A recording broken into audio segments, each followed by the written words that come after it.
واہ، کیا اکڑ ہے! تم اس گھر کی نوکرانی ہو اور مجھے نخرہ دکھاتی ہو۔ وہ کل ہی 5 سال بعد حویلی آیا تھا اور آتے ہی مانور کو اپنے جوتے صاف کرنے کے لیے کہا۔ جب اس نے انکار کیا تو سارم خانزادہ نے اپنی موم سے کہا کہ مجھے اس سے نکاح کرنا ہے، اور پھر اگلے ہی دن وہ لڑکی اس کے نکاح میں تھی۔ سب کے سامنے سارم نے اس لڑکی کو اپنے سامنے نیچے بٹھا کر پاؤں اس کے گھٹنے پر رکھ کر کہا، میرے پاؤں میں جوتا ڈالو، یہ جانے بغیر کہ یہ لڑکی عام نہیں، کسی مجبوری کے تحت اس گھر کی نوکرانی بنی تھی، اور وہ تو اس کے باس کی۔ بیگم صاحبہ نے صوفے پر بیٹھے ہوئے چائے کا کپ اٹھایا اور سامنے کھڑی مانور کو دیکھ کر کہنے لگی، بیٹا تم نے سارا کام بہت اچھا کیا ہے، صبح سے شام تک تم نے حویلی کے ہر کونے کو چمکا دیا ہے۔ واقعی ذکیہ ٹھیک کہتی تھی، تم جیسی محنتی لڑکی بہت کم دیکھنے کو ملتی ہے۔ پھر وہ مسکرا کر اپنی پرانی ملازمہ ذکیہ سے کہنے لگی، ذکیہ دیکھو تو یہ لڑکی کتنی تیزی سے کام کرتی ہے، تمہاری بوڑھی ہڈیوں میں تو اب جان ہی نہیں رہی۔ ذکیہ نے مسکرا کر انہیں دیکھا اور ان سے کہنے لگی، بیگم صاحبہ آپ سچ کہتی ہیں، اب تو جھاڑو پکڑتے ہی سانس چڑھ جاتا ہے، مگر یہ لڑکی تو بالکل ایسے کام کرتی ہے، لگتا ہے جیسے حویلی میں بہار آ گئی ہو۔ بیگم صاحبہ ہنستے ہوئے بولی تھی، ہاں واقعی بہار ہی ہے، بس اللہ کرے زیادہ دن رہ جائے، ورنہ آج کل کی لڑکیاں 2 دن میں بہانہ بنا کر بھاگ جاتی ہیں۔ مانور وہیں کھڑی ان کی باتیں سن رہی تھی۔ بیگم صاحبہ میں کہاں بھاگوں گی، مجھے تو آپ کی حویلی میں پناہ ملی ہے۔ بیگم صاحبہ نے نرمی سے کہتی ہیں، اپنی پناہ لفظ مت بولو بیٹی، یہاں سب کو گھر کی طرح رہنا ہے۔ پھر وہ ذکیہ سے کہتی ہیں، اسے اوپر والے کمرے میں اس کا سامان رکھوا دو، یہ صفائی کے ساتھ ساتھ رات کے کھانے کا انتظام بھی دیکھ لیا کرے۔ شام کے وقت جب سب کمرے روشن ہو جاتے ہیں تو مانور آہستہ آہستہ گھر کے کام نپٹاتی ہے، باورچی خانے میں جا کر کھانے کا ذائقہ چیک کرتی ہے۔ ذکیہ اس سے کہتی ہے، تم تو بہت پڑھی لکھی لگتی ہو، تمہیں دیکھ کر تو لگتا ہی نہیں کہ نوکری کرتی ہوگی کہیں پر۔ مانور مسکرا کر کہتی ہیں، ذکیہ خالہ زندگی سب سے بڑا استاد ہے، کچھ سبق ہم خود نہیں پڑھتے مگر وقت ہمیں پڑھا دیتا ہے۔ ذکیہ تھوڑی دیر کے لیے خاموش ہو جاتی ہے اور پھر آہستہ سے کہتی ہے، بس بیٹی دعا ہے تمہارا وقت بہتر ہو جائے، کیونکہ جس طرح تم کام کرتی ہو لگتا ہے دل میں کچھ چھپا ہوا ہے۔ بیگم صاحبہ کبھی کبھی اسے دیکھ کر سوچتی ہیں، نہ جانے کیا مجبوری ہوگی کہ اتنی حسین پڑھی لکھی لڑکی حویلی آ کر کام کر رہی ہے، مگر وہ سوال نہیں کرتی کیونکہ ان کی پرورش میں یہ بات شامل تھی کہ کسی کے زخموں کو کریدنا نہیں چاہیے۔ ایک دن صبح کے وقت جب وہ ناشتہ لگوا رہی ہوتی ہے تو سکندر حسین صاحب اخبار پڑھتے ہوئے کہتے ہیں، سنا ہے سارم کل واپس آ رہا ہے۔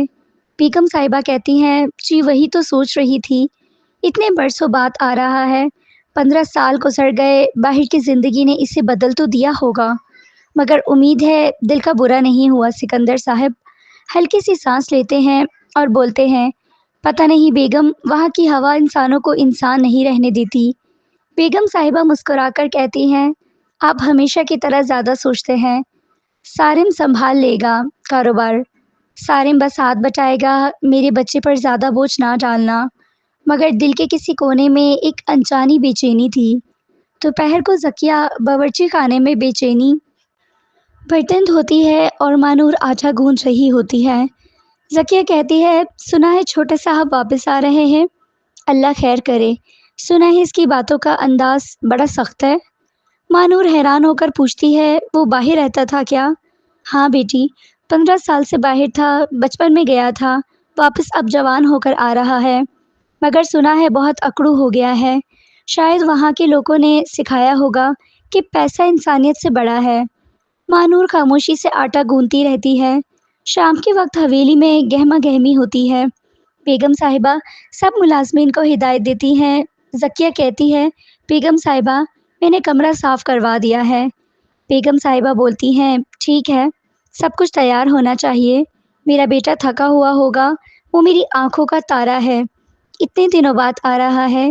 شازم دفتر سے واپس آ کر کہتا ہے، ماما جان آپ کی آنکھوں میں خوشی جھلک رہی ہے۔ ڈیڈ تو کہتے ہیں کہ وہ ہمارے ساتھ بزنس جوائن کرے گا، مگر مجھے لگتا ہے وہ صرف اپنا شو چلائے گا۔ بیگم صاحبہ کہتی ہیں شازم وہ تمہارا بھائی ہے اور تم دونوں کو ساتھ چلنا ہے۔ شازم کندھے اچکا کر کہتا ہے آپ تو ہمیشہ نرم مزاج ہیں، مگر اس کی اکڑ بہت مشہور ہے۔ لوگ کہتے ہیں کہ سارم خانزادہ اب وہ لڑکا نہیں رہا جو کبھی حویلی کے صحن میں کھیلتا تھا، وہ اب غرور کی دیوار بن گیا ہے۔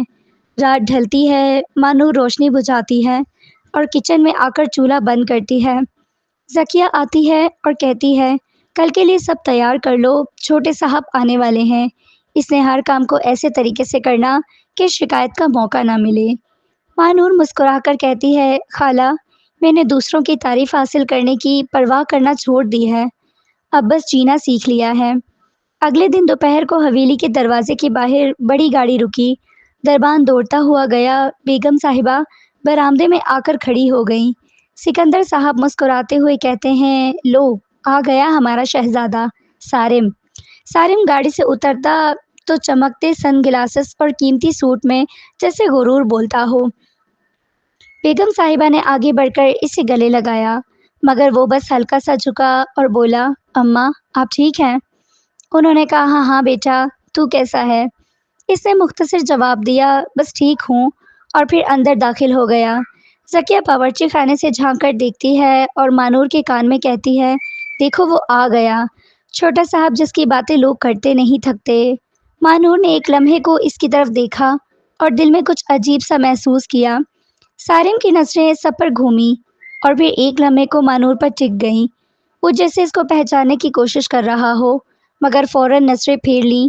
وہ صوفے پر بیٹھ گیا اور بیگم صاحبہ سے کہنے لگا اماں میں تھک گیا ہوں، باہر کی دنیا میں رہتے رہتے خود کے لیے وقت ہی نہیں ملتا، یہاں تو سب سادہ لگتا ہے۔ بیگم صاحبہ نے پیار سے کہا بیٹا یہ سادگی ہی اصل زندگی ہے۔ سارم ہلکی ہنسی کے ساتھ بولا اماں سادگی بھوک نہیں مٹھا سکتی، حویلی ہو یا انسان سب کو پیسے کی ضرورت ہوتی ہے۔ بیگم صاحبہ نے کچھ نہیں کہا، صرف آنکھوں میں نمی بھر آئی۔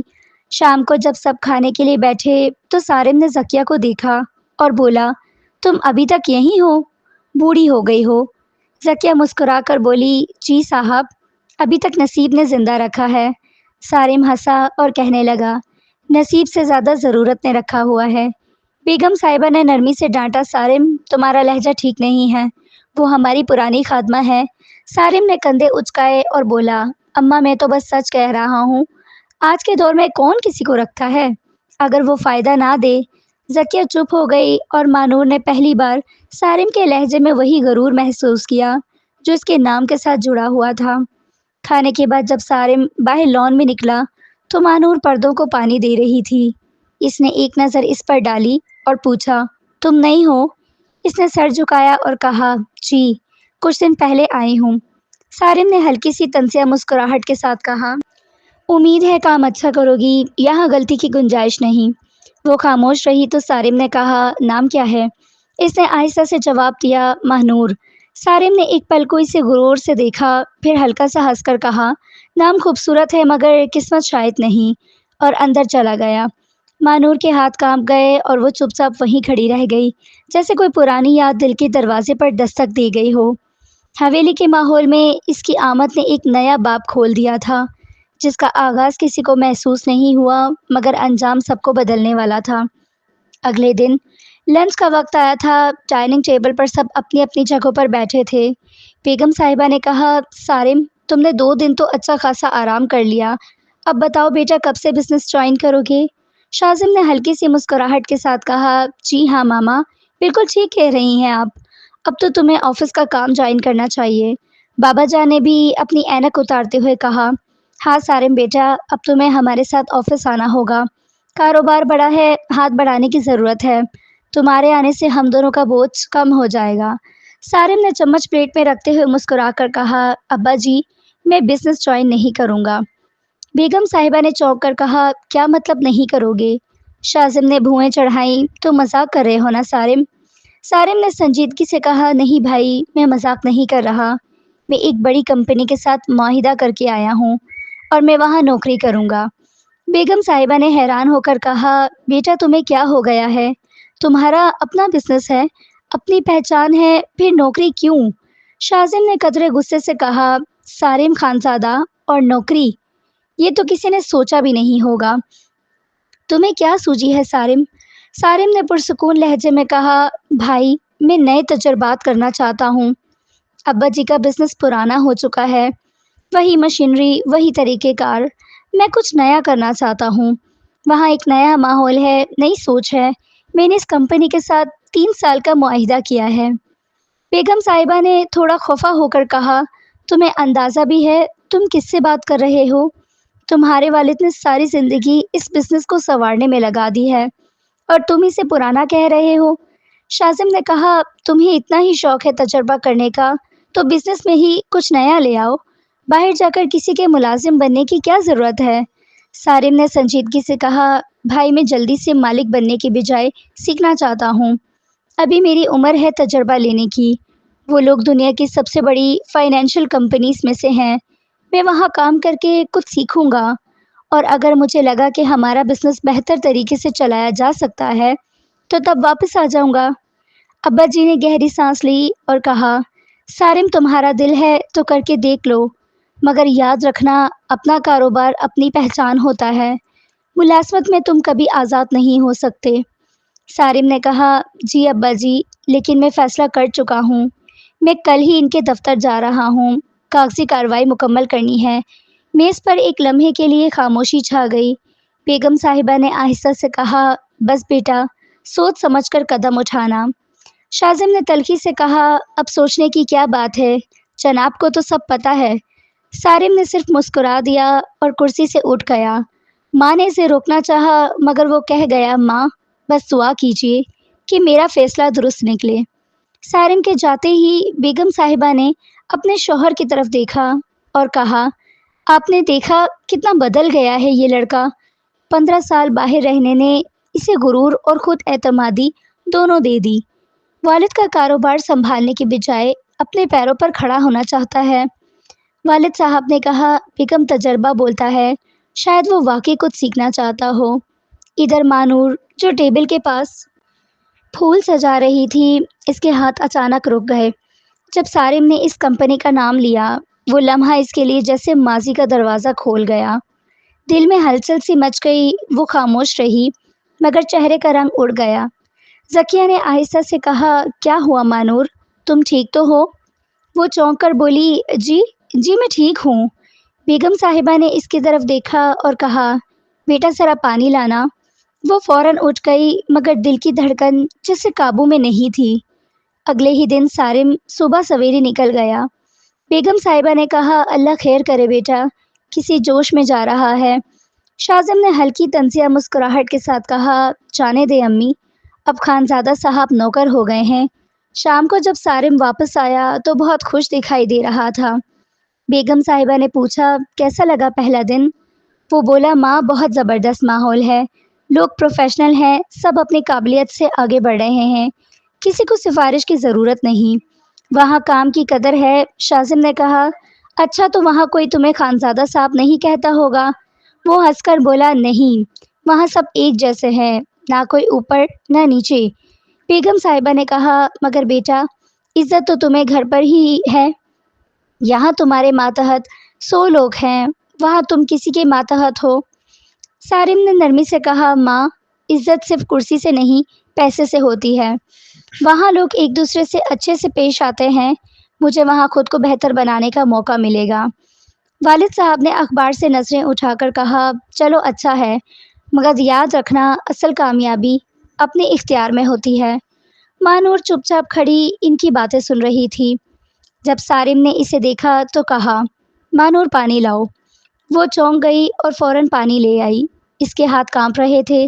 سارم نے مسکرا کر کہا، کیا ہوا، تم ڈر کیوں رہی ہو؟ مانور نے نظریں جھکا کر کہا، نہیں، وہ بس تھک گئی ہوں۔ بیگم صاحبہ نے کہا، ہاں سارا دن کام کرتی ہے، تھک تو جائے گی، بہت سلجھی ہوئی ہے، نہ جانے کس مجبوری کے تحت یہاں آئی ہے۔ سارم نے پانی کا گلاس رکھتے ہوئے کہا، کبھی کبھی حالات انسان کو وہ کراتے ہیں جو وہ سوچ بھی نہیں سکتا۔ مانور کے دل میں ایک درد سا اٹھا۔ اس نے ہلکی سی نظر اس پر ڈالی مگر فوراً جھک گئی۔ اس کے دماغ میں وہی کمپنی کا نام بار بار گونج رہا تھا جس کا سارم ذکر کر رہا تھا۔ رات کو ذکیہ نے کہا، مانور تم کچھ پریشان لگ رہی ہو۔ وہ بولی، نہیں کچھ نہیں، بس تھوڑا تھک گئی ہوں۔ ذکیہ نے کہا، جھوٹ مت بول، میں تیری آنکھوں میں دیکھ سکتی ہوں، کچھ تو بات ہے۔ وہ آہستہ سے بولی، ذکیہ خالہ، وہ کمپنی جہاں صاحب کام کرنے گئے ہیں وہاں میرا ماضی جڑا ہے۔ ذکیہ نے چونک کر کہا، کیا مطلب تیرا ماضی؟ وہ بولی، ہاں خالہ، مگر بیٹا اگر کبھی حقیقت کھل گئی تو کیا ہوگا؟ مانور نے دھیرے سے کہا، پھر جو نصیب میں ہوگا وہ ہو کر رہے گا۔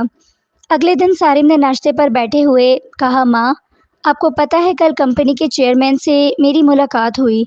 وہ بہت متاثر ہوئے ہیں، کہنے لگے ہم چاہتے ہیں تم اگلے پروجیکٹ کی سربراہی کرو۔ شاذم نے طنزیہ لہجے میں کہا، واہ جناب تو جلدی ترقی پر بھی آ گئے۔ بیگم صاحبہ نے ہنستے ہوئے کہا، تم دونوں بھائی لڑنا چھوڑ دو، سارم تمہیں مبارک ہو بیٹا۔ سارم نے کہا، شکریہ ماما، آپ کی دعاؤں سے ہی سب اچھا ہو رہا ہے۔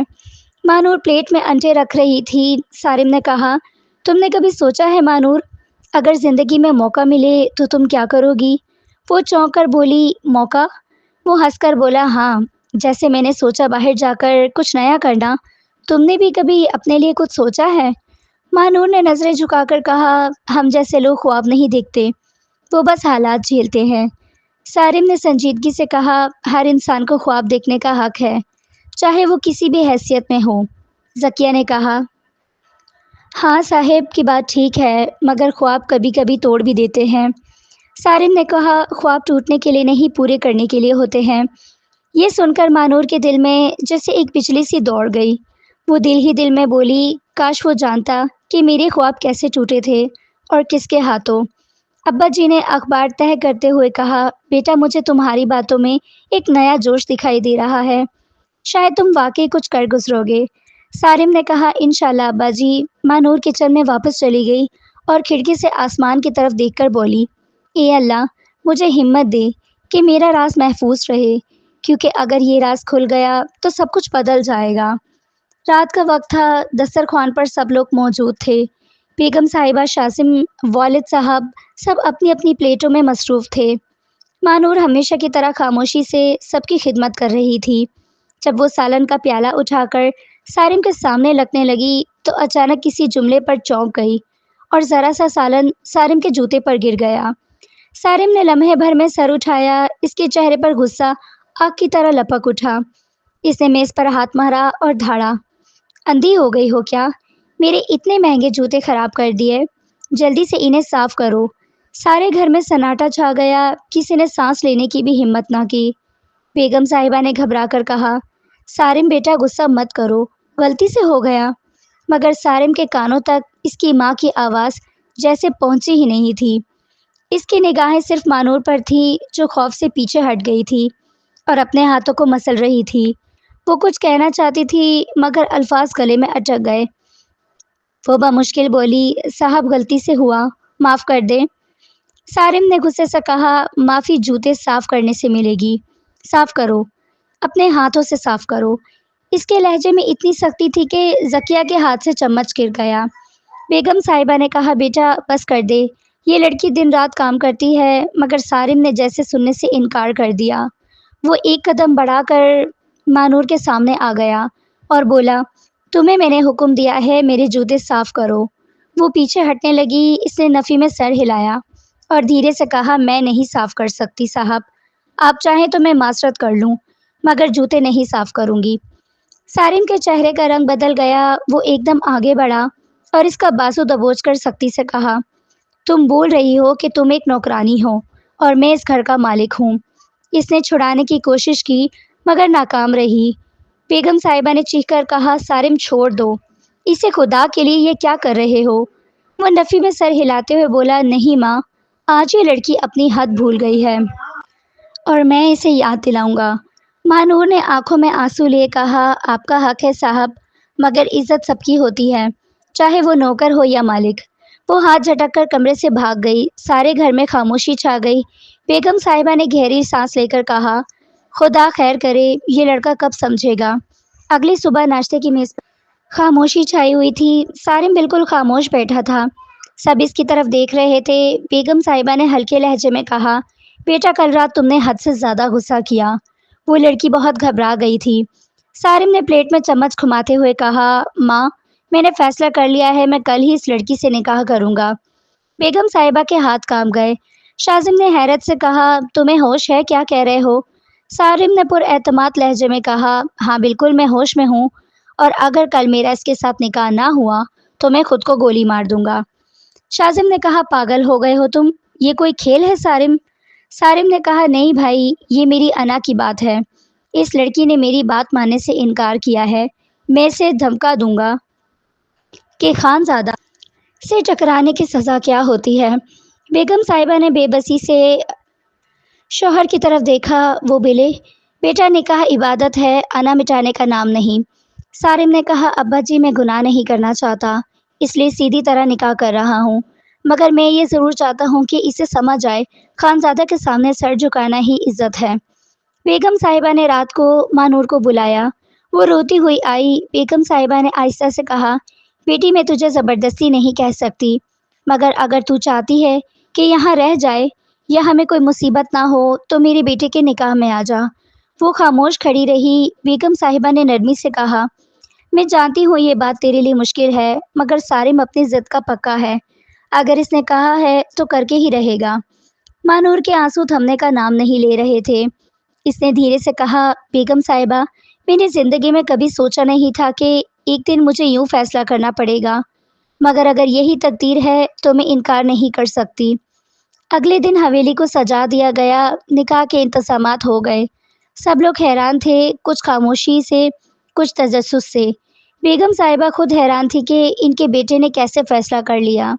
نکاح کے بعد سارم نے سب کے سامنے کھڑے ہو کر کہا، یہ ہے وہ لڑکی جس نے میری بات ماننے سے انکار کیا تھا۔ آج یہ میرے نام کی ہے اور اب میں جو چاہوں کر سکتا ہوں، کوئی مجھے روک نہیں سکتا۔ شازم نے کہا، سارم یہ کیا طریقہ ہے؟ نکاح تم نے کیا ہے، اعلان جنگ نہیں۔ مگر سارے لوگ تالیاں بجانے لگے۔ کچھ نے مبارکباد دی، کچھ نے چائے مگوئیاں کی۔ مانور کے چہرے پر نہ خوف تھا نہ شرم، صرف سکوت، جیسے وہ اندر سے پتھر بن چکی ہو۔ اس کی آنکھوں میں کوئی چمک نہیں تھی، جیسے وہ خود کو حالات کے حوالے کر چکی ہو۔ نکاح کے بعد بیگم صاحبہ نے اس سے کہا، بیٹی دعا ہے یہ نکاح تیرے لیے رحمت بنے۔ وہ بس اتنا بولی، بیگم صاحبہ دعا کیجیے کہ صبر بھی میرا ساتھ رہے۔ رات کا وقت تھا۔ سارم اپنے کمرے میں آیا۔ مانور وہاں بیٹھی تھی۔ وہ قریب آیا اور بولا، اب تو تم میرے نام کی ہو، تمہاری ضد کہاں گئی؟ وہ خاموش رہی۔ وہ بولا، آج تمہیں تمہاری جگہ یاد دلاؤں گا۔ وہ بولی، انسان کی جگہ اس کے دل میں ہوتی ہے، کسی کے قدموں میں نہیں۔ سارم نے تیکھے لہجے میں کہا، تم پھر باتوں سے بھاگ رہی ہو۔ میں نے تمہیں کہا تھا جوتے صاف کرو، اب میں چاہتا ہوں تم میرے پاؤں میں جوتا پہنا دو تاکہ تمہیں یاد رہے کہ تم کس کی ہو۔ وہ آہستہ سے اٹھی اور بولی، صاحب جس کے اندر غرور ہو اسے کسی کے ہاتھ جوتے پہننے سے نہیں روک سکتے، کسی آزمائش کی ضرورت ہوتی ہے۔ سارم نے طنزیہ ہنسی کے ساتھ کہا، بہت فلسفی ہو گئی ہو تم، مگر آج میں تمہارا غرور توڑ کے رہوں گا۔ اس نے جوتا اس کے سامنے رکھا۔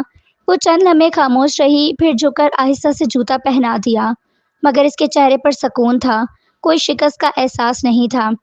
سارم حیران رہ گیا۔ اس نے سوچا یہ لڑکی جھک کر بھی کیوں نہیں ٹوٹی۔ اس نے اپنے دل میں عجیب سا بوجھ محسوس کیا، جیسے کوئی شے اس کے اندر چپ گئی ہو۔ وہ خاموشی سے بیٹھ گیا۔ مانور نے دھیرے سے کہا، انسان کے جسم کو جھکایا جا سکتا ہے، دل کو نہیں۔ وہ مڑ کر جانے لگی۔ سارم نے آہستہ سے کہا، رک جاؤ۔ مانور وہ پلٹی، اس کے نیچے دیکھتے ہوئے کہا، تمہارے اندر اتنی ہمت کیسے ہے؟ وہ بولی، جب انسان کے پاس کھونے کو کچھ نہ بچے تو ڈر بھی ختم ہو جاتا ہے۔ سارم خاموش ہو گیا۔ بیگم صاحبہ دروازے سے یہ منظر دیکھ رہی تھی۔ ان کی آنکھوں میں آنسو تھے۔ وہ آہستہ سے بولی، اللہ کرے میرے بیٹے کا غرور ایک دن محبت میں بدل جائے۔ مانور نے جا کر بلب بجھایا اور کھڑکی کے پاس بیٹھ گئی۔ اس کے لبوں سے صرف ایک جملہ نکلا، یا اللہ مجھے ہمت دے کہ میں اس ظلم میں بھی اپنی عزت بچا سکوں۔ سارم بستر پر لیٹ گیا، مگر نیند اس کی آنکھوں سے کوسوں دور تھی۔ دل کے اندر کچھ ٹوٹنے لگا تھا، جو شاید پہلی بار اسے احساس دلا رہا تھا کہ طاقت انسان کو نہیں انسانیت کو بچانے کے لیے ہوتی ہے۔ اگلے دن سارم کو مانور کے پاس پڑی ایک تصویر نظر آ گئی اور تصویر پر لکھا نام احمد رضا ملک تھا، اور اسی تصویر میں وہ بھی موجود تھی جو اب نوکرانی بن کر اس حویلی میں آ کر خوشی خاموشی سے کام کر رہی تھی۔ سارم کے لیے جیسے زمین سرک گئی۔ اس نے دل ہی دل میں سوچا یہ وہی ہے جس کے بارے میں کچھ باتیں مشہور تھی۔ ماہنور رضا ملک کیسے اپنے گھر والوں کو دھوکہ دے کر بھاگ گئی تھی۔ لوگ کہتے تھے لندن چلی گئی ہے، اس کا مطلب ہے کہ وہ سب جھوٹ تھا۔ وہ تو احمد رضا ملک کی اکلوتی اولاد ہے، اتنے بڑے بزنس مین کی بیٹی ہمارے یہاں ملازم ہے۔ یہ جان کر اس کے اندر حیرت اور شرمندگی کا ایک عجیب سا میل پیدا ہوا۔ اس نے سوچا اگر یہ سچ ہے تو پھر میں نے کتنی بڑی غلطی کی ہے، اسے نوکر سمجھ کر ذلیل کیا، اور وہ خاموش اور وقار کسی درد کو چھپا کر یہاں آ گئی تھی۔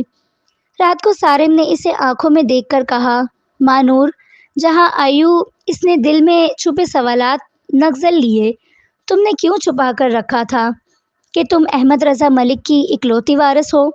وہ خاموش رہی اور آہستگی سے بولی، میں تمہارے غرور سے نہیں ڈرتی، میں اپنے ماضی سے بھاگی ہوں۔ میری سوتیلی ماں نے میرے باپ کو ورگلایا تھا، مجھے بدنام کیا اور پھر گھر سے نکال دیا گیا۔ میں نے اپنا گھر کھو دیا، بابا نے میرا یقین نہیں کیا، اور اس شہر میں جب کوئی پناہ نہ ملی تو مجھے ایک عورت نے یہاں کام دلوا دیا تھا۔ میں کسی ادارے یا فاؤنڈیشن میں جاتی تو لوگ مجھے پہچان لیتے۔ یہ حویلی میرے لیے پناہ تھی۔ یہ سن کر سارم کا دل جیسے سمٹ گیا۔ وہ پہلی بار کسی کے زخموں کو، درد کو محسوس کر رہا تھا۔ وہ وہی تھا جس نے لوگوں کو ان کے مقام سے نیچے سمجھا تھا، مگر آج اسے محسوس ہوا کہ مقام سے بڑھ کر انسانیت قیمت ہوتی ہے۔ مانور نے آنکھوں میں آنسو لیتے ہوئے کہا، میں کوئی بدلہ لینا نہیں چاہتی تھی، میں نے بس جینا چاہا، مگر جب تم نے میری مہربانی کو سزا میں بدلا تو مجھے دکھ ہوا۔ اس نے سچ میں معافی مانگی، مگر الفاظ کمزور تھے اور آنکھوں نے سب کچھ کہہ دیا۔ اس رات سارم ساری رات جاگتا رہا، اس کی سوچیں گھومتی رہیں۔ اس نے سوچا میں نے جو انا اپنے اندر رکھی تھی وہ مجھ پر کس قدر بوجھ محسوس ہو رہی ہے۔ اسے جب حقیقت معلوم ہوئی تو اس نے مانور سے معافی مانگی اور پہلی بار اس کے لہجے میں نرمی آئی۔ مانور نے خاموشی سے اس کی معافی قبول کر لی، مگر اس کی آنکھوں میں ایک پرسکون درد تھا جس نے بہت کچھ کہہ دیا۔ باقی دنوں میں ایک عجیب سی ہم آہنگی پیدا ہوئی۔ مانور نے اپنی حد سے بڑھ کر ہر ایک سے شفقت برتی تو وہ آپ بھی معمول کے مطابق اپنی زندگی گزار رہی تھی، جیسے گھر کے سارے کام میں حصہ ڈالنا، اپنے شوہر کی ہر چیز کا خیال رکھنا اور باورچی کے کام میں ہاتھ بٹایا، مگر سارے کام اس کی انا کو چیر نہ سکے۔ اس نے ثابت کر دیا کہ عزت دل میں ہوتی ہے، کسی گری ہوئی پوزیشن میں نہیں۔ ایک دن ایک خبر آئی کہ احمد رضا ملک کی طبیعت بگڑ گئی ہے اور ملک گروپ کی دنیا میں ہلچل مچی ہے۔ خاندان میں خاموشی اور تشویش کے بیچ مانور دن رات کام کرتی رہی۔ ایک دن خبر واقعی ناگہاں آ گئی۔ احمد رضا ملک کا انتقال کر گئے اور ساتھ ایک ایسی دستاویز چھوڑ گئے جس میں ملک کمپنی کے بیشتر شیئرز مانور کے نام درج تھے۔